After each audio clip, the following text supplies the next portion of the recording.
नमस्कार, टुडे हिमाचल में आपका बहुत बहुत स्वागत है और मैं हूं गीतिका पांडे। आइए नजर डालते हैं हिमाचल प्रदेश से जुड़ी हुई आज की ताजा तरीन खबरों पर। लेकिन उससे पहले अगर आपने अभी तक हमारे चैनल को सब्सक्राइब नहीं किया है तो जरूर सब्सक्राइब कर लें। वीडियो थोड़ा सा भी पसंद आए तो वीडियो को लाइक जरूर करें और हमारे व्हाट्सएप ग्रुप को जरूर ज्वाइन करें, जिसका लिंक डिस्क्रिप्शन बॉक्स में है। तो चलिए शुरू करते हैं हिमाचल से जुड़ी हुई खबरों को जानने का सिलसिला। कोरोना अपडेट, 145 कोरोना मामले, 1 की मौत, 1326 एक्टिव केस। हिमाचल में कोरोना के मामले कम हुए हैं। मंगलवार को स्वास्थ्य विभाग की रिपोर्ट के अनुसार आज 145 लोग कोरोना संक्रमित पाए गए। वहीं एक कोरोना संक्रमित की मौत हुई। 175 कोरोना संक्रमित पूरी तरह से ठीक हुए। हिमाचल में आज दिन तक कोरोना के कुल मामले 2,02,945 पहुंच गए। वहीं आज दिन तक 1,98,123 कोरोना संक्रमित पूरी तरह से ठीक होने में कामयाब हुए हैं। हिमाचल में आज दिन तक 3,469 लोगों की कोरोना के चलते जान जा चुकी है। वहीं मौजूदा समय में हिमाचल में 1326 एक्टिव केस मौजूद हैं। छठे वेतन आयोग को लागू करने के लिए कमेटी गठित। पंजाब सरकार की ओर से छठे वेतन आयोग के नियम अधिसूचित करने के बाद हिमाचल सचिवालय में भी हलचल हुई है। अधिसूचना की प्रति मिलते ही मुख्य सचिव अनिल खाची ने अतिरिक्त मुख्य सचिव वित्त प्रबोध सक्सेना को इसका अध्ययन करने के निर्देश दिए। इसके बाद इन नियमों का अध्ययन करने के लिए सक्सेना अपने अधीनस्थ अधिकारियों की एक कमेटी बना दी है, जिसकी अध्यक्षता वो खुद करेंगे। पंजाब सरकार की ओर से अधिसूचित नियमों के अनुसार वहां के कर्मचारियों को इसका लाभ 1 जनवरी 2016 से दिया जाएगा। यानी पंजाब सरकार पिछला एरियर भी देने जा रही है। इसे सालाना आधार पर दिया जा रहा है। दूसरे दिन भी वेंटिलेटर पर रहे पूर्व सीएम वीरभद्र सिंह, ऑक्सीजन का स्तर सामान्य। कांग्रेस के वरिष्ठ नेता और पूर्व मुख्यमंत्री वीरभद्र सिंह आईजीएमसी अस्पताल में दूसरे दिन मंगलवार को भी बेहोशी की हालत में रहे। डॉक्टर्स ने उन्हें अभी भी वेंटिलेटर पर ही रखा है। मंगलवार को उनका रूटीन डायलिसिस भी किया गया। हालांकि डॉक्टर्स के अनुसार उनकी हालत अभी स्थिर बनी हुई है। ऑक्सीजन का स्तर सामान्य हो गया है और ब्लड प्रेशर भी ठीक है। संक्रमण रोकने के लिए एंटीबायोटिक दवाएं अभी जारी हैं। डॉक्टर्स का कहना है कि मंगलवार को उनकी ब्लड संबंधी रूटीन टेस्ट नहीं किए गए। बुधवार को ब्लड के अलावा किडनी के टेस्ट दोबारा किए जा सकते हैं। 100% क्षमता के साथ बसें चलाने समेत इन बड़े फैसलों पर लग सकती है मोहर। हिमाचल प्रदेश कैबिनेट की बैठक बुधवार 7 जुलाई को सीएम जयराम ठाकुर की अध्यक्षता में होगी। बैठक सुबह 10:30 बजे राज्य अतिथि गृह पीटर हॉफ शिमला में होगी। बैठक में 100% सीटिंग क्षमता के साथ बसें चलाने के अलावा शिक्षा से संबंधित व अन्य बड़े फैसलों पर मुहर लग सकती है। हिमाचल में 100% सीटिंग क्षमता के साथ बसें का प्रस्ताव परिवहन विभाग ने तैयार कर लिया है। कैबिनेट की बैठक में इस प्रस्ताव पर मुहर लग सकती है। वर्तमान में प्रदेश और बाहरी राज्यों के लिए 50% क्षमता के साथ बसें चलाई जा रही हैं। परिवहन निगम भी बसों में सवारियों की ऑक्यूपेंसी बढ़ाने की मांग कर रहा है। प्रदेश में इस समय करीब 1500 बसें रूट्स पर दौड़ाई जा रही हैं, जबकि बाहरी राज्यों के लिए 317 बसें चल रही हैं। हिमाचल में बीपीएल की चयन प्रक्रिया बदलेगी, बैठक में फैसला।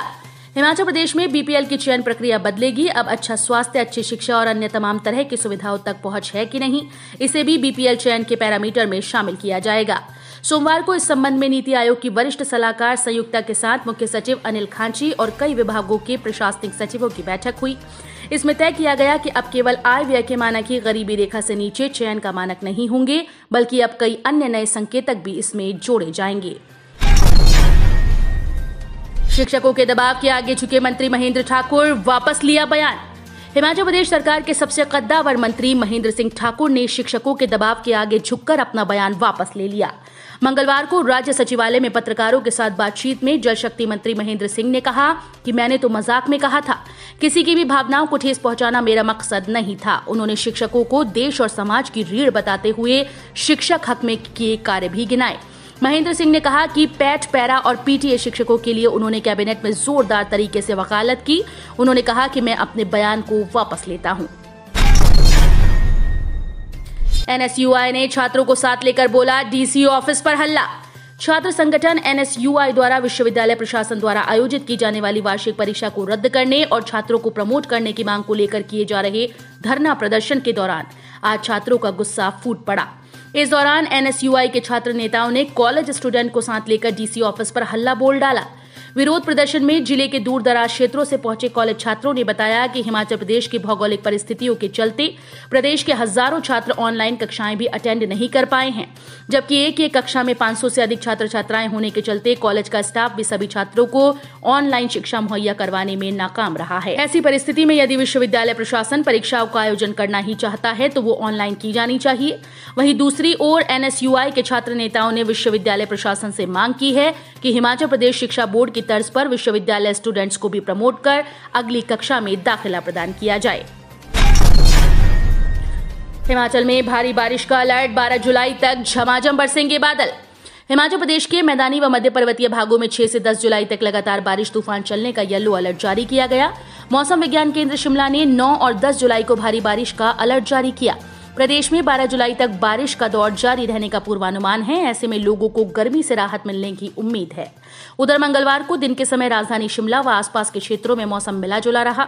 धूप खिलने के साथ हल्के बादल छाए रहे। बता दें कि हिमाचल प्रदेश में जून में लगातार तीसरे वर्ष सामान्य से कम बादल बरसे। इस वर्ष जून में सामान्य से 16% कम बारिश दर्ज हुई। अनुराग ठाकुर ने 900 ऑक्सीजन कंसंट्रेटर, 1 लाख मास्क और 3500 PPE किट भेजी। सेवा ही संगठन कार्यक्रम के तहत 900 ऑक्सीजन कंसंट्रेटर, 1 लाख मास्क और 3500 PPE किट सहित मेडिकल उपकरण हिमाचल प्रदेश भेजे गए। केंद्रीय वित्त और कॉर्पोरेट मामले राज्य मंत्री अनुराग सिंह ने प्रदेश में बनाए ऑक्सीजन बैंक के लिए इन्हें एकत्र किया, जबकि रक्षा मंत्री राजनाथ सिंह से वाहन को हरी झंडी दिखाकर रवाना किया। हिल स्टेशंस में कोविड नियमों की जमकर उड़ रही धज्जियां, शिमला में पुलिस से उलझे सैलानी। हिमाचल प्रदेश में सरकार की तरफ से कोविड-19 की बंदिशों में दी गई छूट के बाद राज्य में पर्यटकों की भारी भीड़ उमड़ रही है। बड़ी संख्या में सैलानी शिमला, मनाली, डलहौजी समेत अन्य हिल स्टेशंस में पहुंच रहे हैं, लेकिन इस दौरान कोविड-19 सुरक्षा प्रोटोकॉल की जमकर धज्जियां उड़ रही हैं। सैलानी बिना मास्क घूमते नजर आए। इसके चलते पुलिस को भी सख्त रुख अपनाना पड़ रहा है। राजधानी शिमला घूमने आ रहे कई सैलानी लगातार कोविड-19 के नियमों का उल्लंघन कर रहे हैं। स्वास्थ्य मंत्रालय ने शिमला और मनाली में कोविड उचित व्यवहार का बड़े पैमाने पर उल्लंघन को लेकर चिंता व्यक्त की। खेतों में काम कर रहे पूर्व सैनिक की लावारिस बैल ने ले ली जान। हिमाचल प्रदेश के बिलासपुर जिले के घुमारवी में लावारिस बैल ने पूर्व सैनिक की जान ले ली। मंगलवार सुबह वो अपने खेत में काम कर रहा था। इसी दौरान बैल ने अचानक हमला बोल दिया। स्थानीय लोगों की मदद से उसे निजी अस्पताल ले जाया गया, जहां उसने दम तोड़ दिया। जिले में अब तक लावारिस पशुओं ने 15 लोगों को मौत के घाट उतार दिया है। नगर परिषद घुमारवी के वार्ड 7 दकड़ी में मंगलवार सुबह करीब 8 बजे पूर्व सैनिक अपने घर से कुछ दूर खेत में काम कर रहा था। बैल ने अचानक हमला बोल दिया। जब चिल्लाने की आवाजें सुनाई दी तो परिजन और गांव के लोग मौके पर पहुंचे और मुश्किल से बैल के चंगुल से छुड़ाया। बैल के हमले में वो गंभीर रूप से घायल हो गया। परिजन उसे घुमारवी के निजी अस्पताल में ले गए, जहां कुछ देर बाद उसकी मौत हो गई। दलाई लामा बोले, पर्यावरण संरक्षण के लिए अंतिम सांस तक करूंगा काम। तिब्बती धर्मगुरु दलाई लामा का 86वां जन्मदिन उनके निवास स्थान हिमाचल प्रदेश के धर्मशाला सहित दुनिया भर में धूमधाम के साथ मनाया गया। प्रधानमंत्री नरेंद्र मोदी सहित देश विदेश के नेताओं ने दलाई लामा को जन्मदिन की शुभकामनाएं दी और उनके लंबे व स्वस्थ जीवन की कामना की। उन्होंने कहा कि बहुत से लोग मेरे प्रति स्नेह की भावना व्यक्त करते हैं, वे मेरी मुस्कान से प्रेम करते हैं। कार खाई में गिरी, पशुपालन विभाग के कर्मचारी की मौत। सोलन जिले के अंतर्गत आते सलोगड़ा के नजदीक एक कार के गहरी खाई में गिर जाने के कारण एक व्यक्ति की मौत हो गई। मृतक की पहचान राजेश कुमार निवासी वाकना घाट के रूप में हुई, जो कि पशुपालन विभाग में कार्यरत था। जब प्रदेश कांग्रेस प्रभारी राजीव शुक्ला के सामने लगे आम कार्यकर्ता को टिकट देने के नारे। कांगड़ा जिले के फतेहपुर विधानसभा उपचुनाव को लेकर राजनीतिक सरगर्मियां तेज हो गईं। इस विधानसभा के उपचुनाव में पार्टी के टिकट को लेकर कांग्रेस कार्यकर्ता भी अपनी अपनी सेटिंग करने में जुटे हैं। मंगलवार को प्रदेश कांग्रेस प्रभारी राजीव शुक्ला के सामने भी फतेहपुर से पहुंचे कार्यकर्ताओं ने आम कार्यकर्ता को टिकट देने की वकालत करते हुए जमकर नारेबाजी की। सीएम जयराम ने खुद संभाला मोर्चा। मंडी में शिक्षक संघों के साथ बैठक कर शांत किया विवाद।